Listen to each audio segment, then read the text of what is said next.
நான் மைக்க பிடிச்சா இப்படித்தான் பேசுவேன்னு விஜய் அப்படி சொல்லுற நேரத்துல நம்ம எம்எல்ஏக்கள் ஒரு 3 பேர் அப்பாவை போய் பார்க்க போனாங்க. என்னத்துக்கு தெரியுமா? ஐயா நாங்க தான் இங்க இனிமே, ஆனா பெரிய ஐயா கூட சேர்ந்துக்கிட்டு அருள் இருக்கார்ல, அவர் ஏகத்துக்கு மண்ணுதாரு, அவரை கொரோனால இருந்து தூக்கி விட்டீங்கன்னா நாங்க ஒருத்தரை கொடுப்போம், நீங்க அவரை போட்டு விட்டுருக்கன்னு நைஸா போய் மனுவை கொடுத்துருக்காங்க.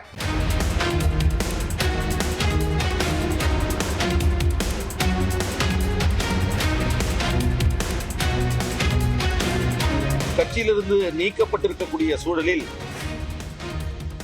சேலம் மேற்கு மாவட்ட சட்டமன்ற உறுப்பினராக இருந்து வரும் திரு அருள் அவர்கள் பாட்டாளி மக்கள் கட்சியினுடைய கொறடாவாக இருந்து வந்தார். இன்று சபாநாயகர் அவர்களையும் சட்டமன்ற செயலாளர் அவர்களையும் சந்தித்து பாட்டாளி மக்கள் கட்சி